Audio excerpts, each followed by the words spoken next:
Señor, te agradecemos porque, como más atrás nos dijo el autor de Hebreos, el sacrificio y la ofrenda, tú no la aceptaste como perfecta. Pero Cristo Jesús dijo antes de entrar a este mundo: he aquí, vengo, Dios mío, a hacer tu voluntad. Me preparaste un cuerpo para eso. Y Señor, ya no tenemos que nosotros hacer toda esa ceremonia tan complicada, Señor, esos rituales tan complejos del Levítico. Porque Cristo Jesús vino y murió por nosotros. Y ahora podemos tener acceso, Señor. Tenemos entrada ante tu trono. No a un lugar físico, Señor, no al tabernáculo, no al templo, sino directamente a tu presencia, a donde está Cristo a tu diestra. Amén. Gracias, Señor, porque podemos llamarte Padre también. En Cristo Jesús. Amén. Amén. Hay algo que quiero que consideres en este momento. No llegamos a ser cristianos por vivir la vida cristiana. Es al revés. Vivimos la vida cristiana porque hemos llegado a ser cristianos. Y en ocasiones nosotros creemos que es al revés. Entre más nos alejamos del trono de la gracia para alcanzar misericordia y oportuno socorro, nos confundimos pensando que nosotros somos los que nos hacemos cristianos o que nos mantenemos cristianos. Pero la realidad es completamente distinta. Somos cristianos por lo que nosotros somos en Cristo Jesús. Por lo que tenemos en Cristo Jesús.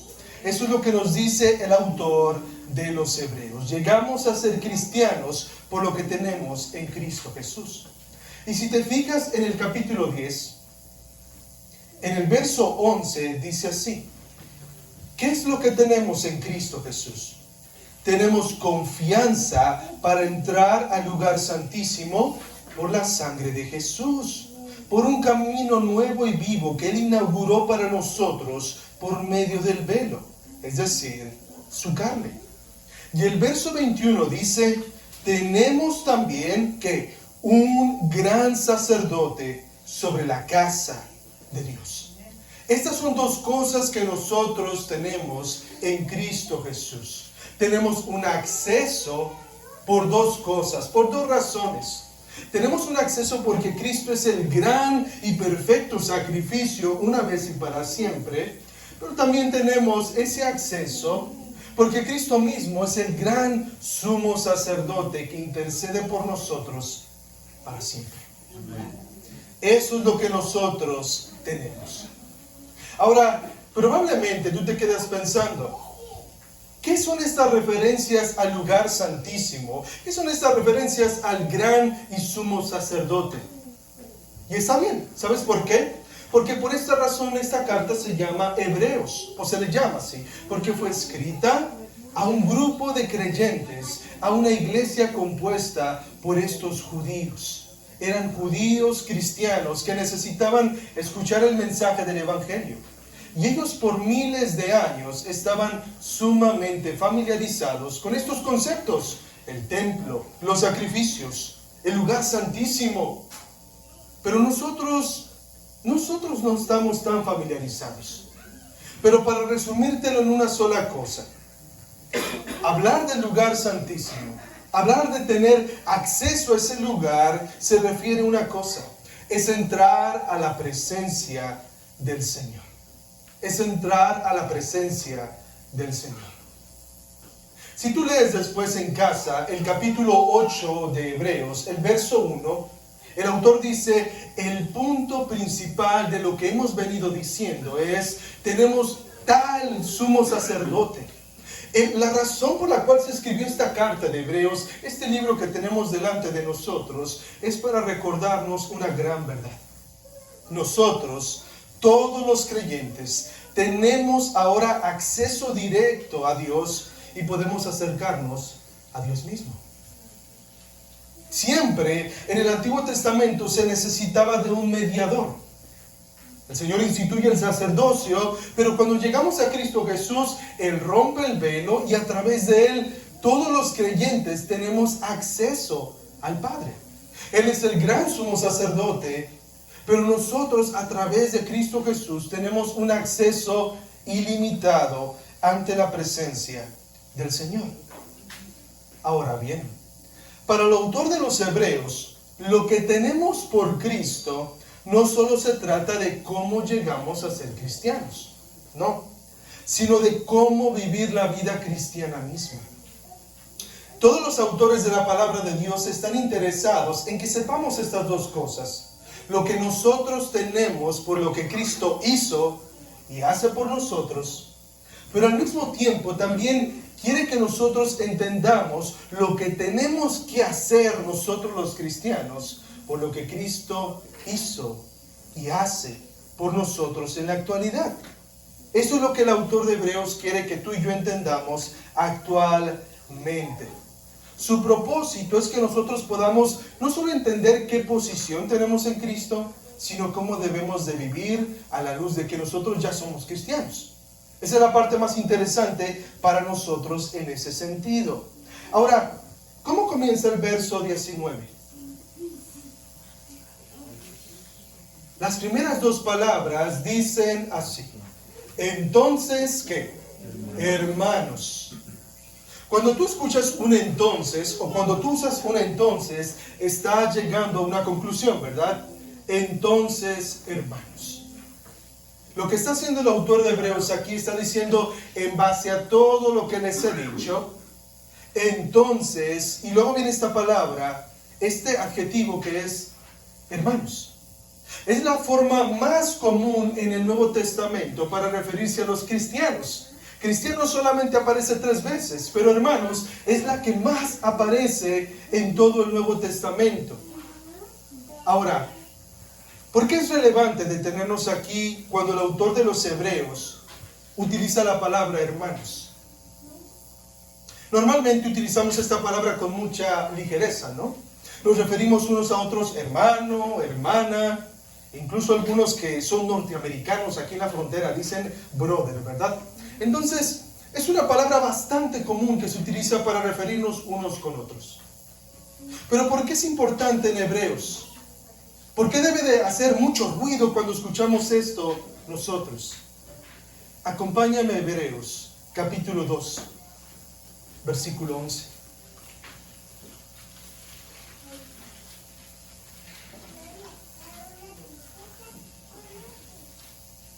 Hebreos 2:11. El autor dice, porque tanto el que santifica como los que son santificados son todos de un ¿qué? Padre. Por lo cual Él, hablando de Cristo, no se avergüenza de llamarlos ¿qué? Hermanos. El autor no quiere que pensemos con ligereza de esta parte, quiere que recordemos lo importante que es esto. Si somos hermanos, dice el autor de los Hebreos, no es porque tenemos algunas cosas en común, porque nos caemos bien, porque tomamos café y nos gusta. Somos hermanos porque tenemos un mismo Padre y sabes también tenemos un mismo hermano, un hermano mayor que es Cristo Jesús. ¿Y por qué uso este título? Porque aquí dijo el autor que Jesús no se avergüenza de llamarnos hermanos. Y pudiéramos tomar una aplicación de que a veces a nosotros sí nos da vergüenza llamarnos hermanos y que otros nos llamen así también. Y llamar a otros también de esta manera. Pero ese no es el camino del autor de los Hebreos. Volvamos al capítulo 10, versículo 19.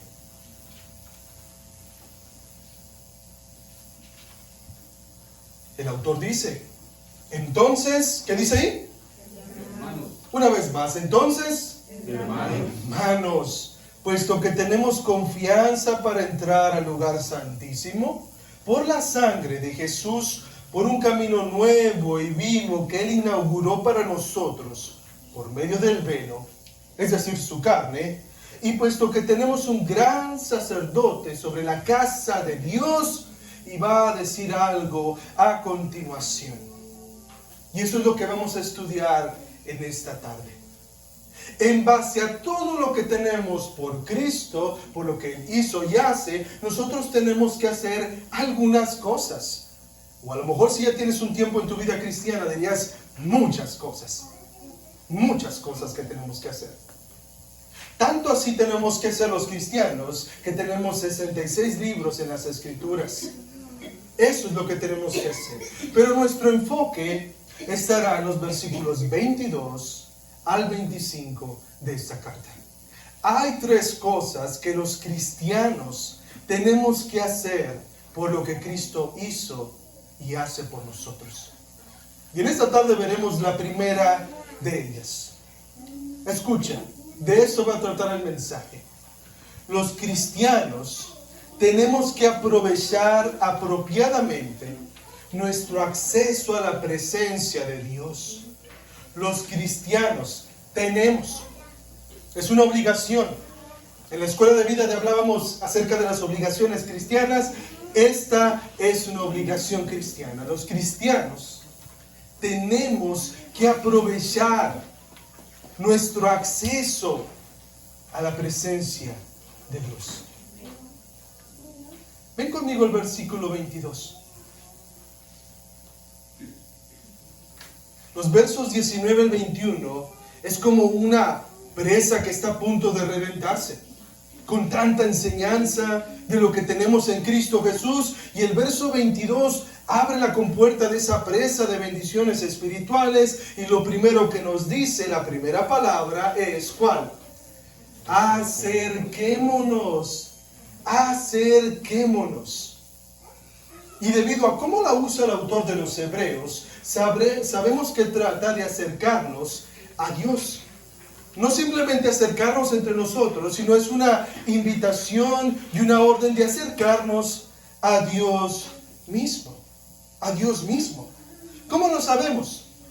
No te lo había mencionado, pero esta serie de mensajes que comenzamos la semana pasada comienza no aquí en el capítulo 10. Resulta que el autor de los Hebreos dijo algo en el capítulo 4 que se extendió hasta el capítulo 10, verso 19.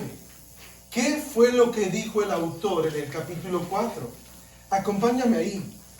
Específicamente hablando, versículos del 14 al 16.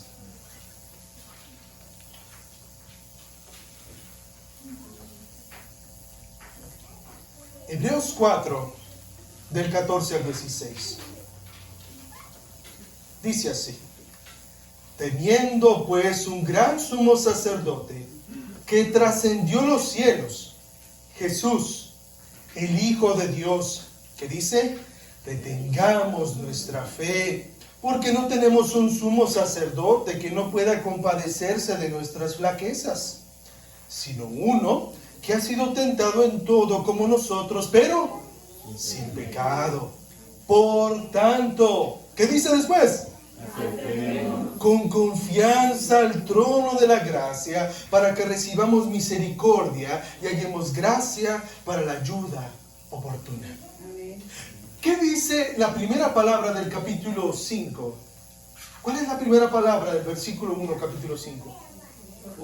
Ahí comienza una explicación de lo que acaba de decir el autor de los Hebreos. Y tuvo que invertir mucho espacio de su carta hasta que llegamos al capítulo 10, versos del 19 en adelante, cuando él otra vez está diciendo lo siguiente: ya les expliqué por qué Jesús es el sacrificio perfecto, y ya les expliqué también por qué Él es nuestro gran sumo sacerdote. Y otra vez les invito a ustedes: acerquémonos, acerquémonos. ¿De qué se trata esta invitación? Para empezar, conlleva la idea de acudir a Dios con frecuencia, de forma abierta, íntima y decidida. Es una orden para nosotros: acerquémonos. Es una orden que nosotros necesitamos cumplir. De hecho, si estás tomando notas en papel o en tu mente, esta palabra pudiera traducirse también como sigamos acudiendo, sigamos acudiendo. El autor de los Hebreos le está diciendo a los hermanos, sigan viniendo a Dios, sigan viniendo a Dios, sigan viniendo a Dios, síguete acercando, continúa haciendo aquello que ya sabes que debes hacer. Eso es lo que el autor está diciendo aquí. Ahora, ¿cómo nos acercamos a Dios? Puede haber varias formas de hacerlo. Y aquí es donde muchos comentaristas no están de acuerdo, pero el asunto es muy claro. Algunos dicen, es acercarse a Dios en salvación. Ya eres salvo. Ya te dijo, eres hermano. ¿Cómo nos acercamos a Dios? Según el capítulo 4, lo que leímos, nos acercamos a Dios de forma íntima, personal, continua. Seguimos acudiendo en oración. En oración. No sé qué tanto has pensado acerca del privilegio de la oración. Entre los creyentes sabemos que es así, un privilegio. Sabemos que es una bendición que Dios pueda escucharnos a nosotros, pero ¿alguna vez hemos considerado la oración como un beneficio grandísimo gracias a que Cristo murió por nosotros y vive para nosotros al lado de la presencia del Padre? Eso es lo que el autor quiere que nosotros consideremos. Un hermano dijo lo siguiente y te lo quiero compartir. Él dice así: si Jesús es el único mediador entre Dios y el hombre, ¿oirá las oraciones de los incrédulos que no confían en Jesús? La respuesta depende, dice él, de lo que queramos decir por oír. Él menciona, Dios es omnisciente. Él sabe absolutamente todas las cosas. Y si una persona que no está en Cristo ora a Dios, Él sabe lo que está diciendo. Él no está con sus manos, por así decirlo, en el cielo, no oigo, soy de palo. Él sabe lo que está diciendo. Pero ¿sabes cuál es la bendición de que Cristo Jesús nos haya abierto este nuevo camino al Padre? Que a nosotros sí nos promete responder en Cristo Jesús. Amén. Cualquier persona puede decir, Dios mío, ayúdame, en un hospital, en un funeral, en medio de la enfermedad, del dolor, el sufrimiento.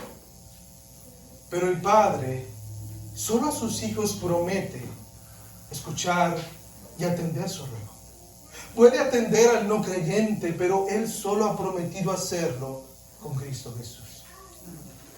El apóstol Pablo, en 1 Timoteo 2:5, dijo, porque solo hay un mediador entre Dios y los hombres, Jesucristo, hombre. Amén. Así que la invitación es para ti. Está el acceso abierto.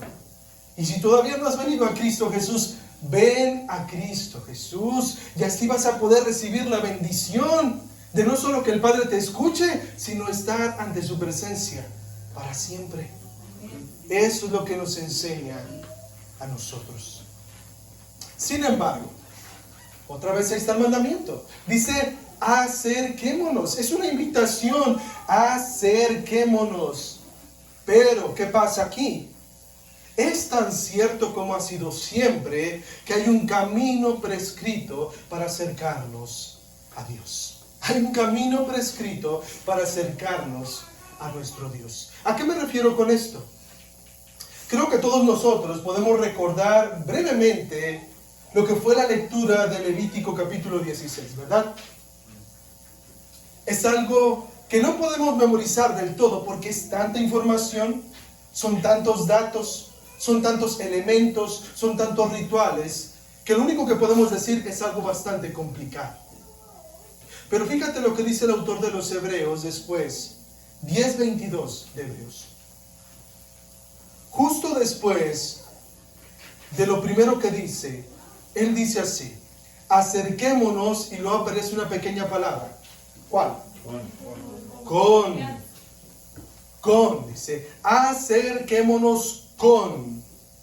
Y si tú leíste junto conmigo Levítico 16, nosotros encontramos lo siguiente en el versículo 3. El Señor le dijo a Moisés en Levítico 16, Aarón podrá entrar en el lugar santo con esto.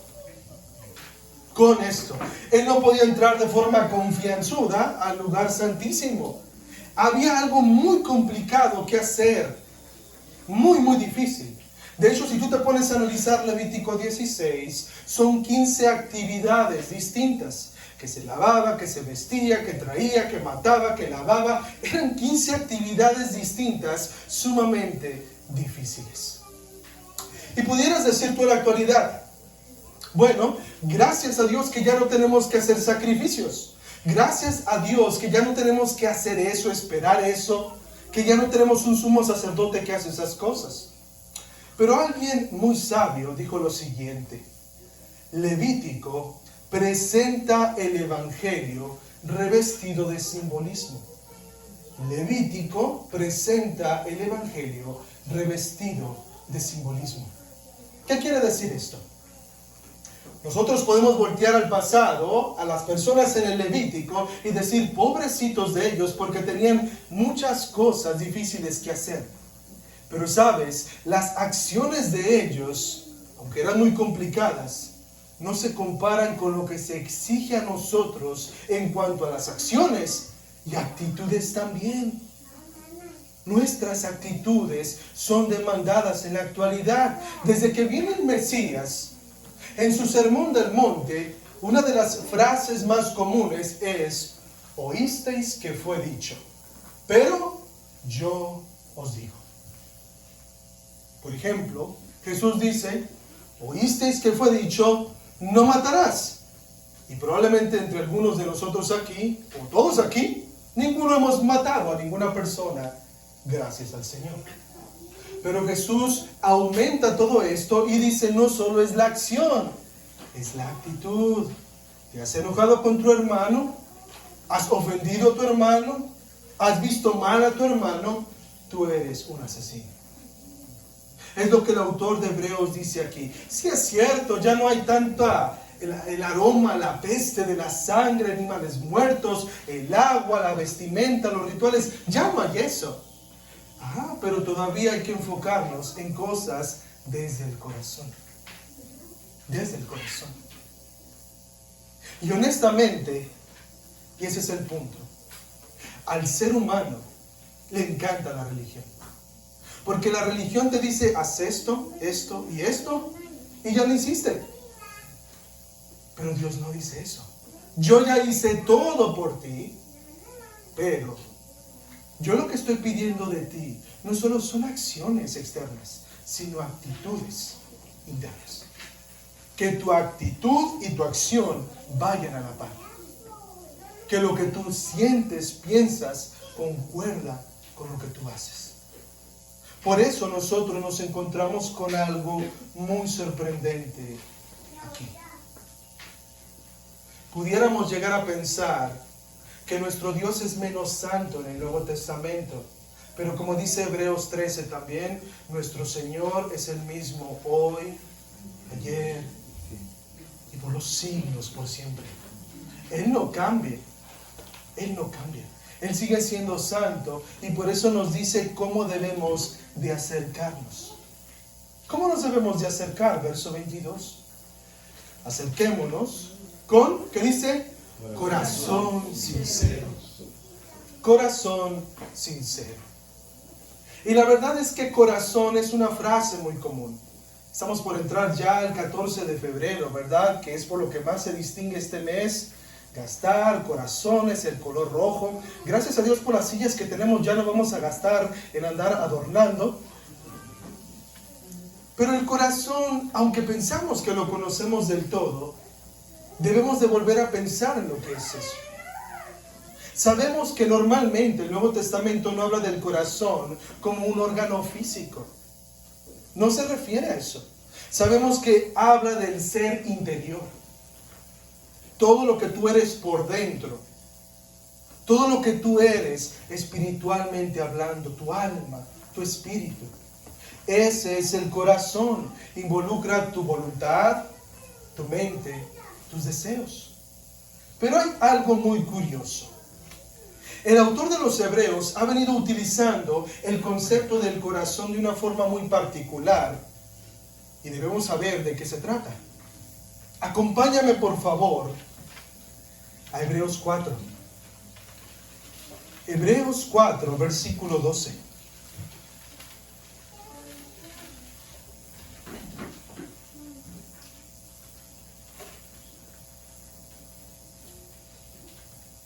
Este probablemente es el pasaje más conocido de la epístola a los Hebreos.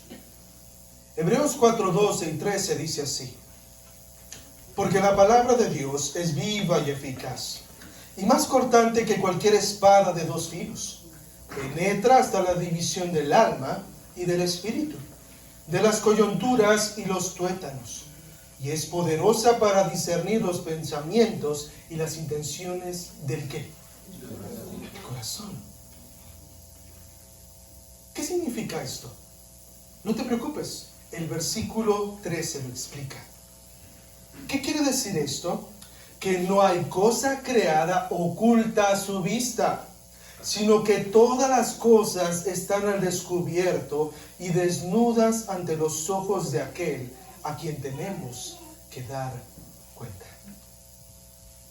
Así que cuando él habla del corazón, su audiencia sabe que está hablando de esa parte que nosotros creemos que podemos esconder, pero que no es cierto. Podemos nosotros engañarnos a nosotros mismos, a los demás, por toda la vida incluso, pero a Dios nunca lo vamos a poder engañar. El corazón pensamos que es algo tan profundo que Dios no lo va a ver, pero en realidad todas las cosas están visibles para Él, claras para Él. Así que lo que está diciendo el autor aquí es: tu corazón, la parte más profunda, tú tienes que tenerla sincera. Tienes que estar listo para venir a su presencia. Es lo que el autor nos dice. Pero nuestro corazón debe de ser, dice ahí, sincero, genuino, sin hipocresía. En una palabra, debe de ser verdadero. Verdadero. Y aquí quiero usar un término que nos va a ayudar bastante en lo que sigue a continuación del mensaje. El autor de los Hebreos dice con un corazón, y la palabra en griego es alethinos. Alethinos. Y probablemente tú digas, esto no tiene relevancia para mí, yo estoy leyendo la Biblia en español, en mi idioma, el que entiendo. ¿Para qué quiero escuchar esta palabra en idioma griego? Alethinos. Recordemos que esta carta no fue escrita para comunidad, miren. Esta carta fue escrita para un grupo de creyentes en el primer siglo. Y ellos no la leyeron como nosotros por pedacitos. La escucharon desde el capítulo 1 hasta el capítulo 13. Así que ellos, cuando escucharon un corazón alethinos, pensaron: oye, esa palabra la acaba de leer, la acaba de mencionar. Y es una palabra que solo el autor usa 3 veces, aquí y 2 ocasiones anteriores. Y cuando veamos de qué se trata, nos va a sorprender. Acompáñame al capítulo 8, versículos 1 y 2.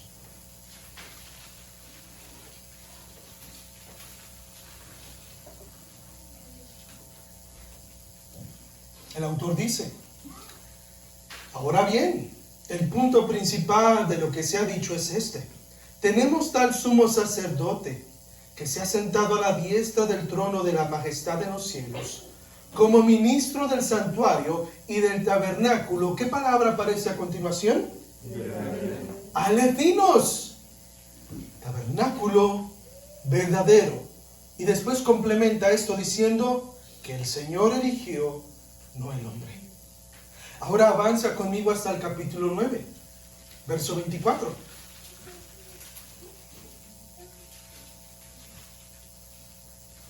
El autor de Hebreos dice ahí, verso 24: porque Cristo no entró en un lugar santo hecho por manos, una representación del, ¿qué dice ahí?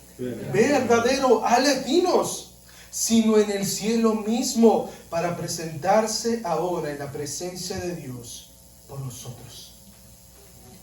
Entonces, ¿qué significa para el autor de Hebreos y para nosotros hoy tener un corazón verdadero, acercarnos con un corazón verdadero? Un corazón sincero, genuino, honesto. En el caso del autor de los Hebreos aquí, significa es un corazón cuyo fundamento y contenido son las cosas celestiales y eternas. Son las cosas celestiales eternas. ¿Qué tiene que ver esto? ¿A qué está apuntando el autor de los Hebreos? Un hermano lo explicó así: el cristiano que lo es de verdad no puede pertenecer a dos mundos a la vez. El afecto de su corazón no puede estar a la vez puesto en los lugares celestiales y en el mundo. No puede tener dos hogares, ni dos patrias, ni dos señores. No debe entrar a la presencia de Dios con un corazón dividido, con la intención de pasar solo un ratito allí y luego volver a la vida normal. Un corazón sincero es un corazón que recuerda cada vez que viene a la oración, allá hay alguien que está escuchando mi oración, y ese mismo alguien es el que vino a la tierra y murió por mí. Ese es el corazón sincero. No solamente decir, Dios, mira, tú sabes que soy sincero. No, el enfoque es, tengo mi confianza puesta en que mi oración no solamente es para que alguien me escuche o para que yo mismo me sienta un poquito mejor desahogándome. No, el corazón sincero es, Cristo es mi mediador, Cristo es mi sumo sacerdote, Cristo intercede ante el Padre por mí. Esa es la confianza. Eso es a lo que apunta el autor de Hebreos. Así que la sinceridad no se trata de algo emocional de nuestra parte. Es pensar de antemano que nuestra oración es bien recibida por el sacrificio de Cristo. Amén. Es eso. Pero no solamente debemos de hacer eso. Debemos de aprovechar apropiadamente nuestro acceso a la presencia de Dios haciendo algo más. Versículo 22 dice: acerquémonos con corazón sincero y después en plena certidumbre de fe. En plena certidumbre de fe. Esta parte es una parte muy curiosa, porque habla acerca de la seguridad de nuestra salvación. La seguridad de nuestra salvación. Y aquí encontré un libro gratuito en internet, por cierto, que así se llama, ¿Puedo estar seguro de que soy salvo? Y su autor, el pastor, dijo lo siguiente: cuando hablamos de la seguridad de la salvación, no estamos hablando de una certeza matemática, como creer en la idea de que 2 más 2 suman 4. No. Estamos hablando, dice él, de la seguridad de un estado personal, y la intensidad de esta seguridad vacila entre una época de nuestra vida y otra. Hay altos y bajos en la vida cristiana. No obstante, la verdadera seguridad sobrevive a las dudas porque está basada en más que sentimientos. ¿Por qué te digo esto? ¿Cuántas veces oramos sin querer orar? ¿Cuántas veces venimos a la reunión de oración y te decimos así: hermano, hermana, ¿puedes orar? Y tú, bueno, Dios, gracias porque eres bueno, porque me da salud.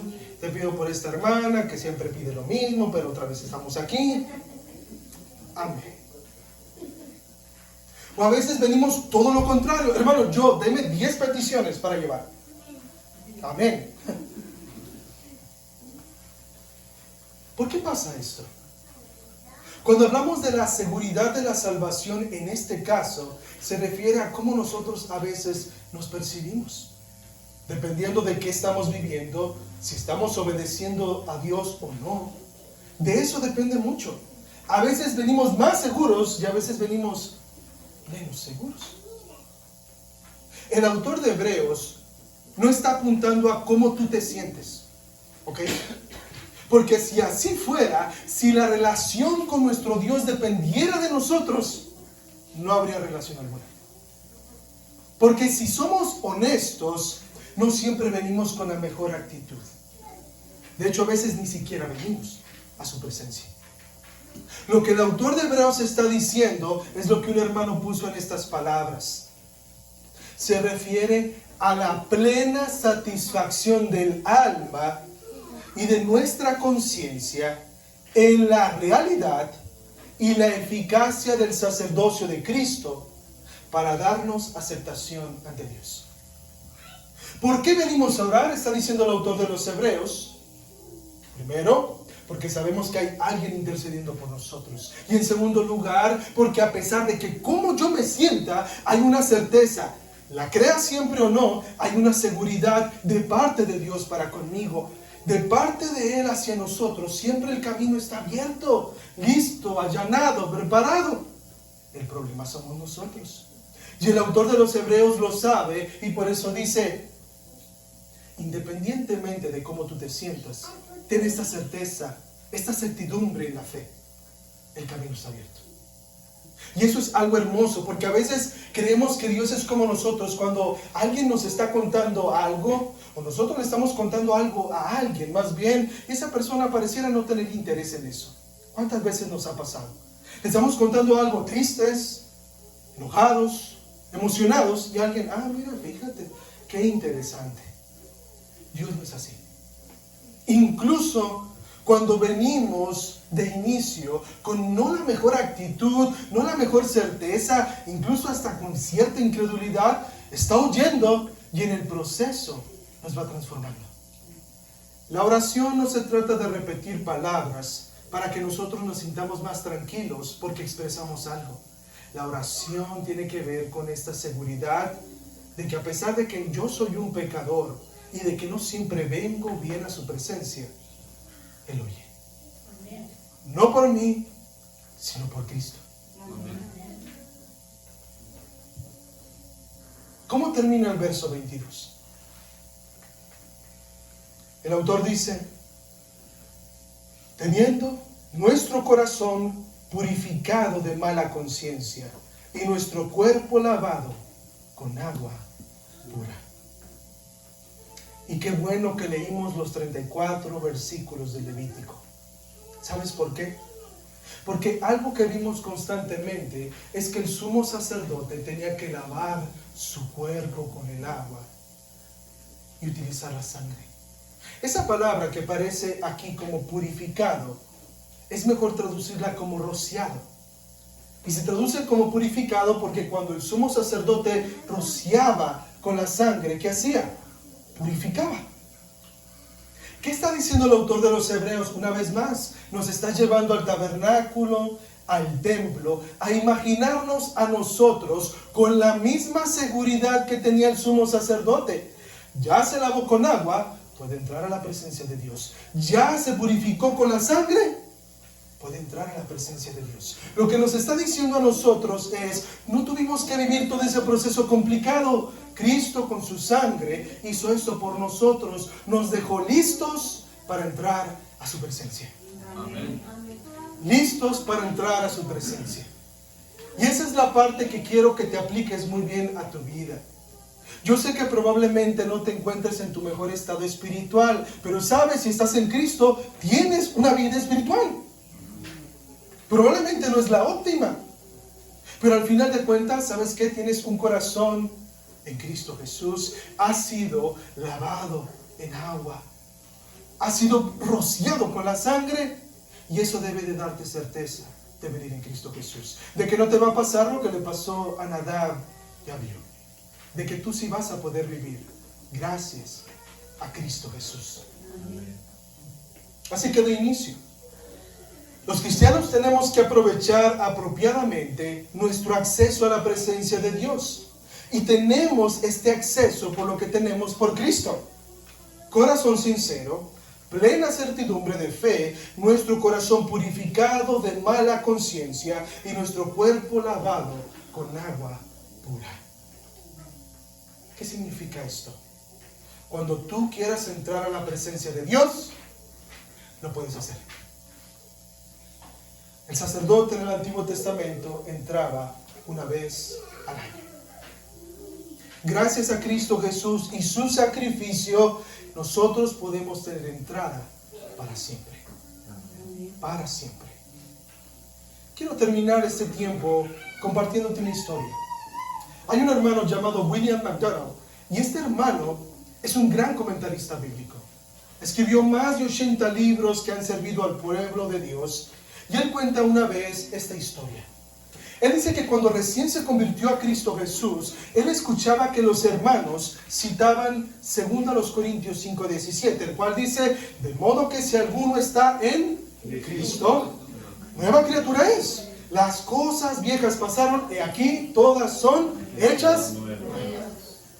Y él escuchaba que las hermanas y los hermanos venían a dar gracias a Dios y decían, oh, mi vida vieja ya pasó, ya no soy el de antes, ya no hago esto, ya no hago lo otro, ya no hago aquello. Y él se sentía muy pequeño porque decía, mira estos hermanos, si vencen sus pecados, si están creciendo en la fe. Las cosas viejas para ellos han pasado. Yo sigo teniendo problemas de ira, yo sigo teniendo problemas con mi familia, conmigo mismo. Soy un pecador, probablemente no soy cristiano. Pero dice él que después se detuvo y leyó bien 2 Corintios 5:17. Porque el apóstol Pablo dijo, de modo que si alguno está en Cristo. Eso le dio paz a él. En sus propias palabras, él dijo, cuando entendí que eso se trataba de lo que ya tengo en él, yo solamente reconocí todo lo que había hecho por mí y no que tenía que vivir una vida perfecta. ¿A qué se refiere? Él dijo, desde entonces, ese versículo no me ha producido ya más ningún terror. Y el conocimiento de lo que soy en Cristo me hace querer vivir para Él como el Señor de mi vida. Cuando veamos lo que somos en Cristo, que reaccionemos de la misma manera. Que no pensemos nosotros de forma desagradecida, gracias Cristo, pero no me interesa más vivir para ti. Que veamos lo que ya somos, lo que tenemos en Él, y que recordemos lo que tenemos que hacer por lo que Cristo hizo y ha hecho. Oremos. Gracias, Señor. Gracias porque decía un hombre en la historia del cristianismo, un hombre tuyo, Señor. Me miré a mí y no miré más que condenación. Pero te miré a ti, Cristo, y solo pude ver salvación y gracia. Si nos vemos a nosotros mismos, Señor, realmente hay muchas razones para desanimarnos. Pero cuando volteamos a verte a ti, Señor, nos damos cuenta de que hay muchas razones para motivarnos a vivir para ti. Ayúdanos a cantar, Señor, en nuestro corazón, en nuestra oración, aquel viejo himno que dice, pon tus ojos en Cristo, tan lleno de gracia y amor. Y lo terrenal, sin valor será, a la luz del glorioso Señor. Ayúdanos, Señor, a correr la carrera con paciencia, puestos los ojos en Jesús, el autor y consumador de la fe. Amén.